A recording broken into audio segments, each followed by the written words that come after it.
Shiphethe wangithinta, some people are dogs, they cry someone's life. I remember when my dad was shot dead.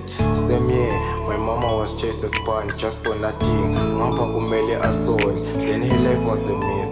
The sister was rape angimakhishi, cause bekumele ayozama impilo emakhishini. Ngapha sibrazos sekhulukude, just for the shit of Sodom. Ngapha I have to finish my studies, but no one paid to my fees. Nobody cares, bemndeni bathathaliyo. Saxoshwa emzini cause my mama was not married. Eshabo, some people are arrested for their rights. This world is greedy, full of corruption. Some people mawuphanda bayakuhleka, but once wapopa bayakuhleka, but only God knows.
Manje ngilala nestradini, angathi ngisho nokuthi ngolala ngidlele, bathi konke sengithembele kumdali, nebangani angisabathi, ihlobo ngisakufanisa, but injabulo sengiyithole emazulwini, ngoba kuphumula sengikuthole ethuneni, nelithemba selalahleka, nemaphupho sengawakhohlwa, but Lord be there for my life.